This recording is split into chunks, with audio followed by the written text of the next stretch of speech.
Oke Sobat PMI, hari ini kita kedatangan bintang tamu yang spesial.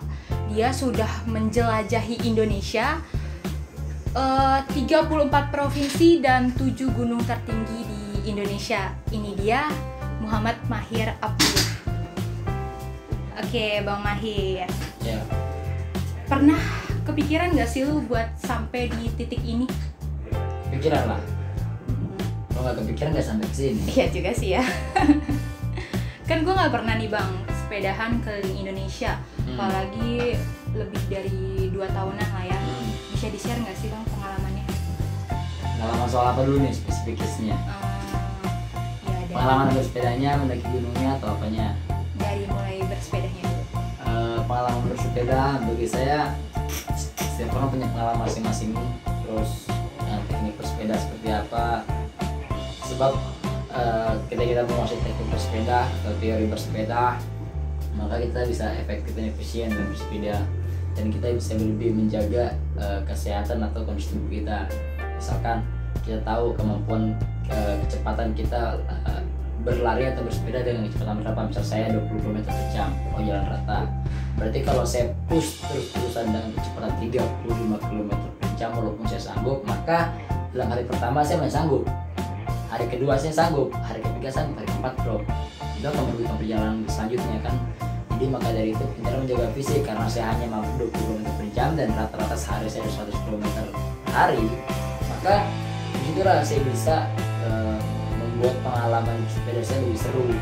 Jadi tidak menguras fisik saya lebih memanfaatkan waktu bersepeda saya seharian itu nggak hanya untuk bersepeda, tapi bisa foto, bisa dialog sama masyarakat. Jadi kalau saya bersepeda, kalau tempat bagus nih, saya bisa pasang tripod, bisa pasang kamera, saya timer, saya mundur lagi buat video dan sebagainya. Atau bahkan saya bisa dialog sama masyarakat. Misalkan ada masyarakat petani kopi, saya tanya bagaimana kopi di sini dan sebagainya. Ada orang lagi panen sawit atau lagi beli sawit, saya tahu bagaimana kondisi sawit di sini, harga sawit seperti apa, panen seperti apa. Jadi manfaatnya dengan dialog seperti itu.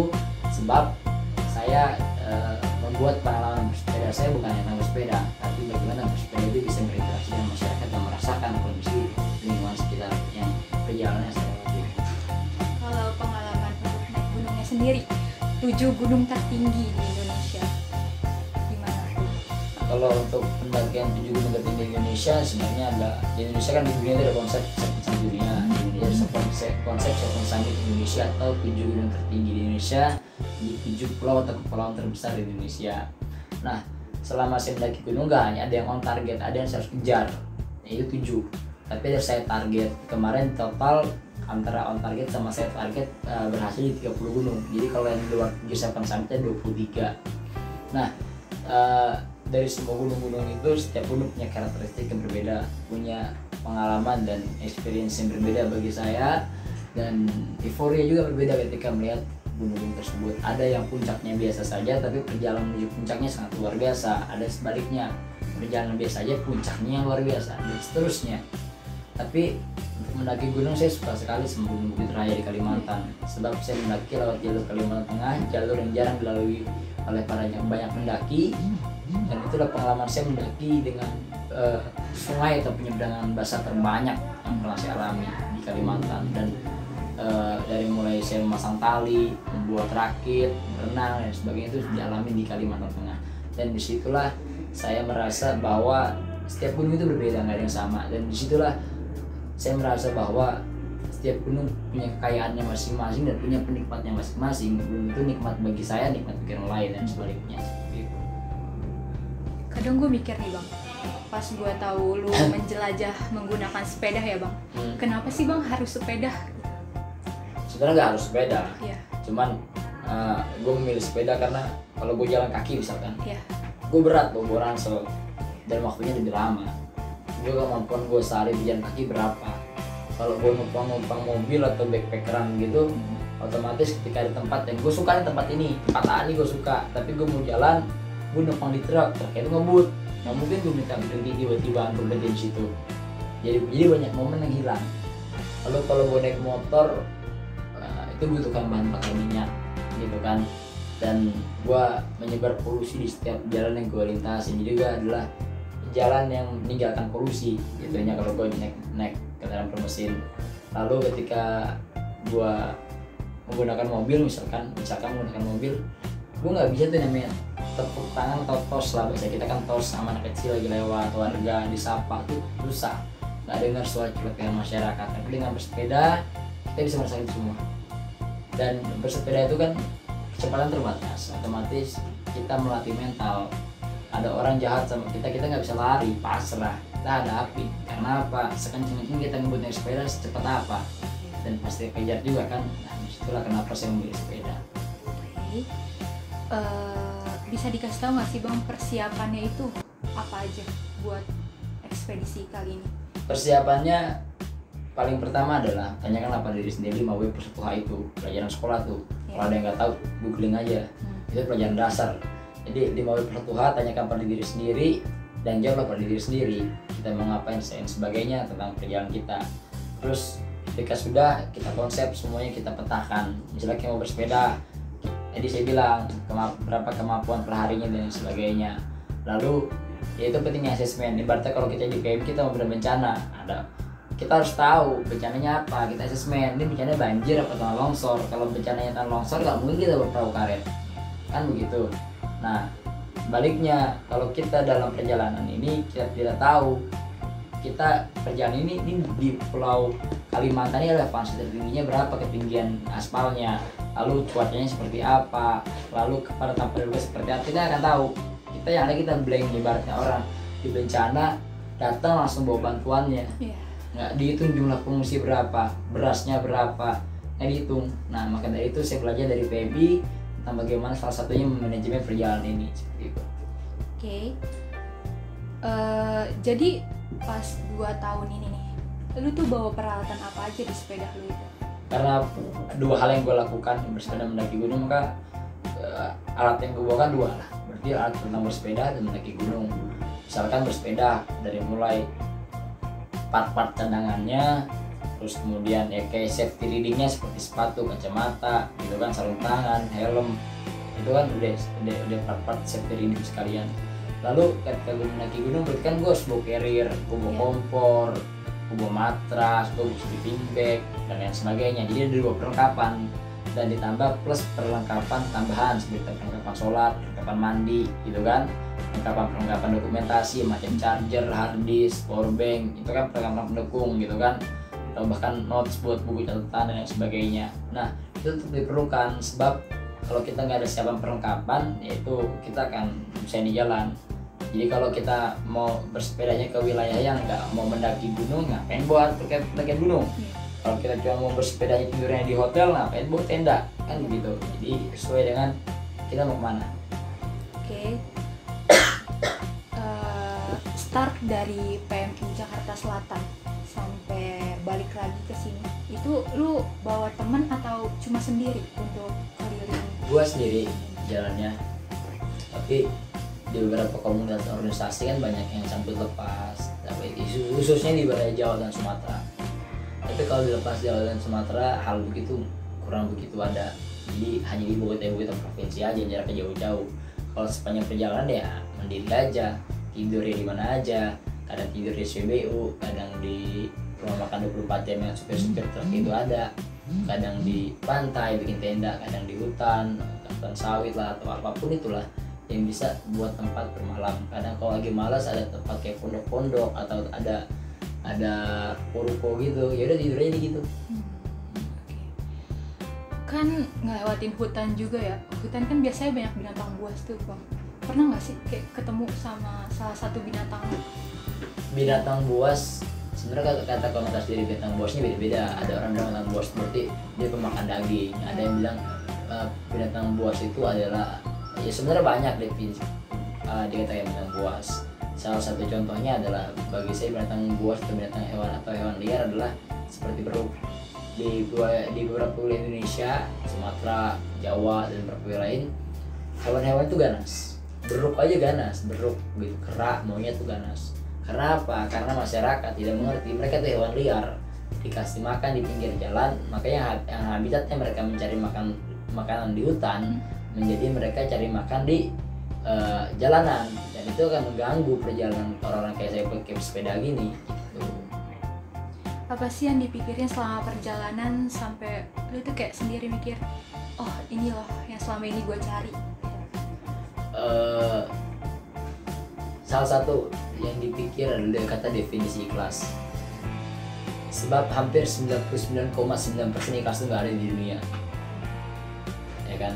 Sebagai manusia nih beda ikhlasnya sebagai rasul atau sebagai nabi. Jadi ikhlas hampir nggak ada. Dari mulai hal terkecil nih, misalkan ada seorang senior ngedidik juniornya, dia nggak ikhlas tuh. Saya menemukan itu di jalan. Saya harus berfilsafat, saya berpikir pada alam, ternyata nggak ikhlas tuh orang-orang tuh. Kenapa? Buktinya seorang senior bilang, lu tuh udah gue didik, lu kok kurang ajar, dia nggak ikhlas. Ada lagi, kata nggak ikhlas, ada saya ketemu orang baru di jalan, terus dia bantu saya di jalan. Jadi dia bilang begini, gue udah bantu lu ya, lu kan udah main tempat gue ya, nanti kalau gue ke tempat lu bantu gue ya, gue jadi tempat lu ya. Nah nggak ikhlas tuh, ya kan? Bahkan seorang ibu atau seorang bapak membesarkan anaknya, atau anak merawat ibunya, banyak nggak ikhlas.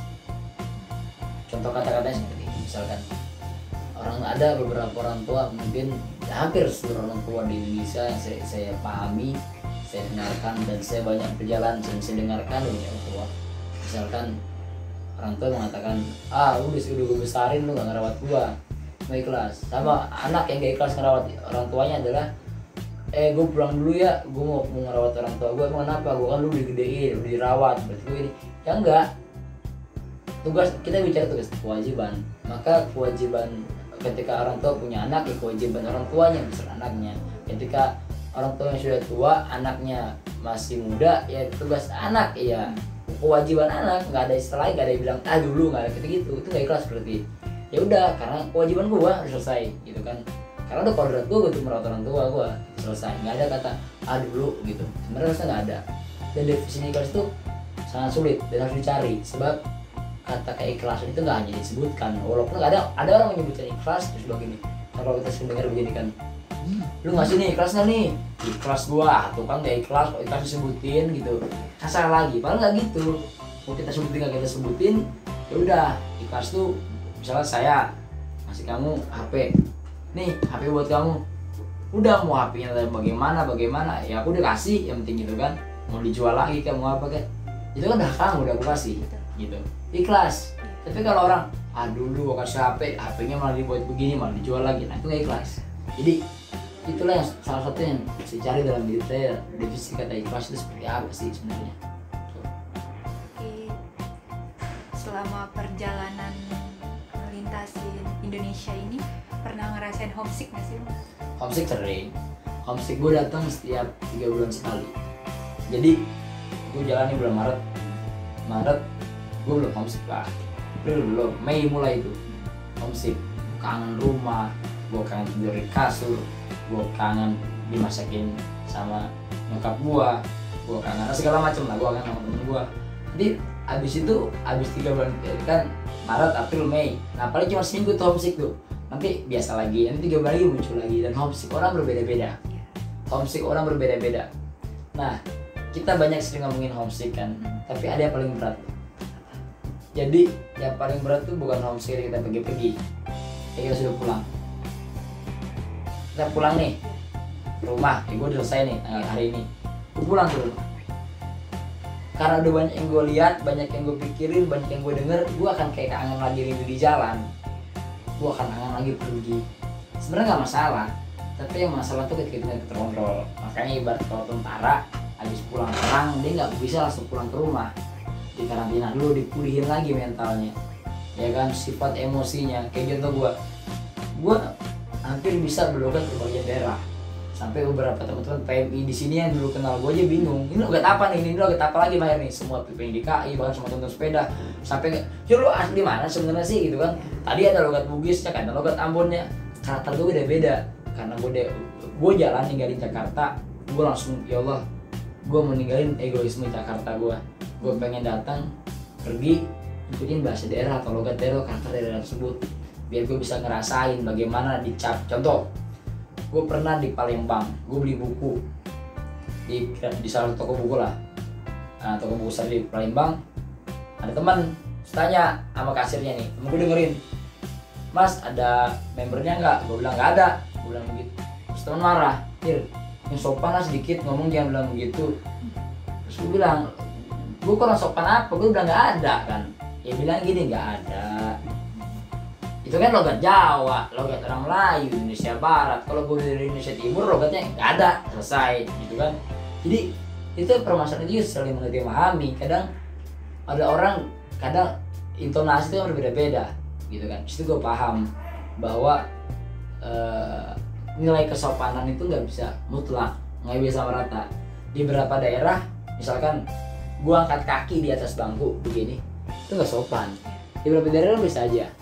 Di beberapa daerah, gue nongkrong misal duduk sama pejabat atau sama ketua PMI, gue harus begini, harus rapi, nggak boleh bau, gitu kan. Pokoknya dijaga cara ngomongnya. Di beberapa daerah biasa aja, nanti mau gimana gaya ngomongnya gitu kan. Itu kan beda-beda karakternya. Nah di situ gue kayak paham, oh jadi kalau kemarin gue bilang nggak sopan, di sini sopan aja kok gitu kan. Di sana kemarin dibilang sopan, di sini ternyata nggak sopan gitu. Jadi sebaliknya, nah kita memahami lawan bicara kita siapa, kita nggak boleh gampang baper gitu. Oke.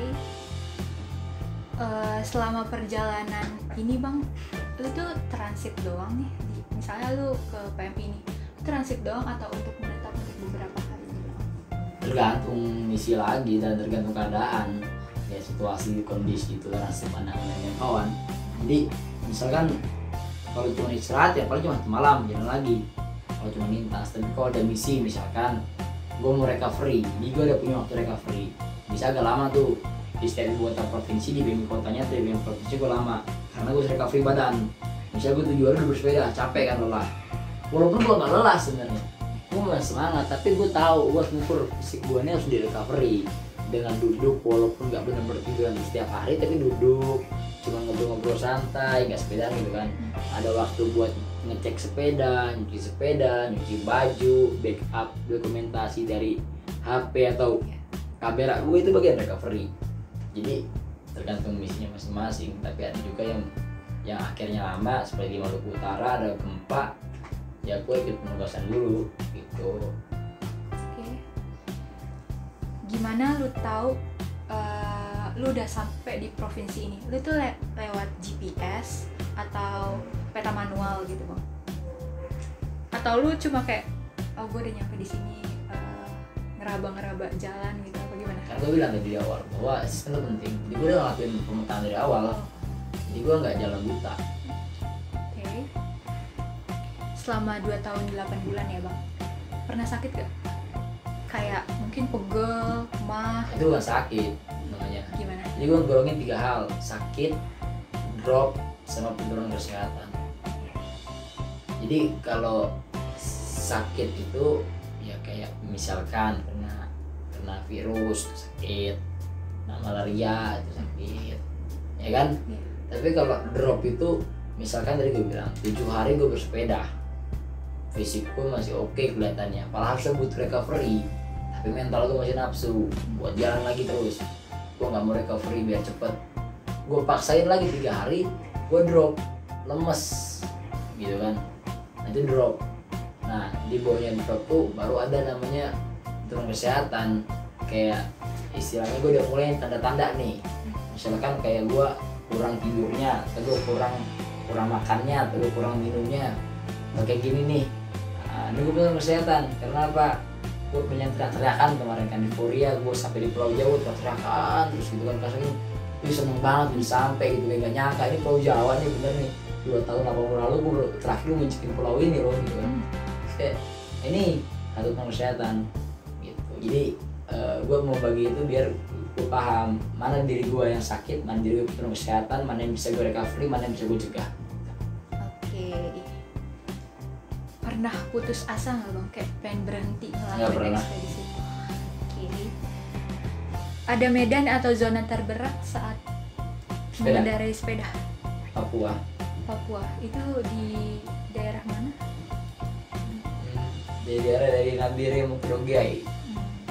Kalau untuk naik gunung itu medan terberatnya bang? tadi Kalimantan. Kalimantan. Selama di perjalanan provinsi atau kota apa aja yang berkena banget gitu di pikiran dan hati lo? Kota Ya. kota nih, kota mana ya, nggak begitu sih, tapi kalau pulau ya Flores, karena orang Flores tulus, nggak basa-basi kalau ngomong orang, dan kalau manggil orang singgah ya singgah. Wih singgah ngopi, ya benar ada kopinya, bukan di beberapa wilayah ada, wih singgah ngopi, kopinya nggak ada, gitu kan, cuman basa-basi, makanya harus bisa bedain. Jadi saya belajar body language juga dalam perjalanan ini, mana yang basa-basi, mana yang tulus. Contohnya misalnya minum kopi, kalau orang manggil, weh mas, singgah minum kopi, kalau lagi bersepeda di seberang jalan, dia nggak berdiri, aku cuma bilang terima kasih pak, sebab dia basa-basi, aku jalan terus nggak berhenti. Kalau dia bilang mas ngopi, dia berdiri dari duduknya, nah dia serius, baru aku berhenti. Selama di perjalanan, apa yang ngebuat lo lebih kayak ngerasa hidup lo utuh gitu bang? Ketika gue di perjalanan merasa hidup utuh, ketika manusia tuh rata-rata suka sepi, tapi nggak suka kesepian. Gue tuh suka ketika gue di atas gunung beberapa menit, gue ngirup udara, gue mencemin mata, gue tiduran, gue mikir itu kecil, manusia itu kecil, tapi kenapa harus sombong? Kadang banyak orang bilang nggak sombong tapi dia sombong, ada orang bilang saya sombong tapi dia nggak sombong, dan itulah yang buat gue merasa kayak nemuin diri gue sendiri lah dalam perjalanan ini. Bang, gue dengar kan setelah ekspedisi ini lu bakal nulis buku ya? Apa sih yang bakal lu tulis di buku lu itu? Banyak sih, entah mulai tentang bersepeda, mendaki gunung dan sebagainya, termasuk tentang PMI, bagaimana gue mendefinisikan namanya dari kaki gue, buku gue, bagaimana masyarakat tahu tentang edukasi itu pulang pertama dan sebagainya.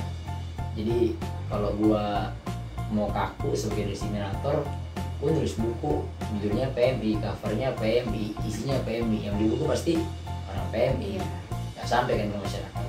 Tentu kalau gue nulis buku, gue melakukan perjalanan ini, ekspedisi ini, gue bersepeda melintas 34 provinsi, mendaki 7 puncak gunung di Indonesia. Latar belakang gue nggak hanya di PMI tapi di beberapa komunitas dan organisasi lain. Lalu gue nulis buku judulnya nggak PMI, covernya nggak PMI tapi isinya ada PMI, berarti kan yang beli buku masyarakat luas, tapi mereka sampai dan mendapatkan materi pemerahan seperti itu. Oke, yang terakhir nih bang, setelah ngelilingi Indonesia, ada nggak sih lu kayak pengen ngelilingi negara atau mungkin dunia gitu bang? Sifat manusia tidak puas dengan apa yang pernah dia raih, itu pasti. Nggak ada orang puas selesai nih, walaupun dia berhasil dari tingkat skala kabupaten, naik ke skala provinsi dan skala nasional, mereka akan puas. Pasti mereka pengen lebih terus dan terus. Sifat manusia. Tapi gue udah buat range-nya dari 7 hari, jadi ada gue rencana buat Indonesia tour dunia gitu, Indonesia to the world, tapi bukan gue yang lakuin dan gak mesti gue, walaupun ada beberapa hal yang gue lakuin, tapi itu nanti next project. Gue pengen bagaimana project ini adalah project kita mengembangkan bahasa Indonesia, memperkenalkan bahasa Indonesia ke luar negeri. Sebab kalau Korea aja bisa ekspansi bahasa ke Indonesia, sampai orang Indonesia belajar bahasa Indonesia dengan gara-gara nonton film Korea, dengar lagu-lagu Korea. Kenapa kita nggak bisa? Paling Indonesia bahasanya yang paling mudah dipahami dan dipelajari, bahkan nggak perlu belajar mereka cuma dengerin aja lama bisa. Jadi bangga gue jadi orang Indonesia, dan gue pengen nanti tuh Indonesia to the world itu bisa memperkenalkan bahasa Indonesia lebih luas lagi dan lebih lebar lagi, sampai semua orang tahu bahwa Indonesia adalah sebuah bahasa yang cukup dan mudah dimengerti, dan kalau bisa bahkan perlu jadi bahasa internasional. Oke Bang Mahir, terima kasih banyak. Sama-sama. Oke, sekarang di sini kita juga udah ngedatangin ibunda dari Mahir Abdullah. Ya, silakan Ibu. Jadi tuh apa sih kesedihan Ibu saat ditinggal sama Mahir ngelakuin penjelajahan selama 2 tahun ini? Kalau sedih sih enggak ya, cuman ya karena biasa kan anak bontot gitu, di rumah dekat kan, jadi ya agak kehilangan sedikit gitu. Tapi kalau selama di perjalanan sih komunikasi tuh yang telepon dulu tuh Mahir, karena emang saya udah niat saya nggak mau mengganggu perjalanan Mahir, jadi biarlah Mahir yang hubungin ibunya gitu. Jadi untuk komunikasi itu Mahir duluan yang hubungin Ibu. Oke. Sekarang Mahir kan udah balik lagi nih Bu ya ke Jakarta. Gimana perasaan Ibu? Ya perasaannya waktu masih di kapal kan di WA terus bikin video call itu ya dakdikduk gitu, gimana nanti ketemu gitu kan. Saya rasanya pengen cepet-cepet peluk gitu ya, tapi belum kesampaian, masih harus mampir-mampir dulu. Sampai di Jakarta juga belum bisa, akhirnya di sini baru.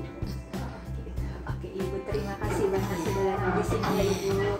Oke, terima kasih sudah menyaksikan podcast kita di kali ini. Jangan lupa untuk nge-follow semua akun sosial media kita di bawah ini, dan terus saksikan podcast kita di PMI Kota Jakarta Selatan, dan terus sukseskan bulan dana PMI Kota Jakarta Selatan di tahun ini dengan cara berdonasi melalui QRIS. Cara mudah berdonasi hanya dengan sekali klik saja. Solidaritas kemanusiaan, siapa saja bisa, PMI selalu bantu, Jakarta Selatan bangkit. Oke, gue Indah Pratiwi. Saksikan podcast-podcast kita selanjutnya di PMI Kota Jakarta Selatan. Terus stay tune di sini. Dadah.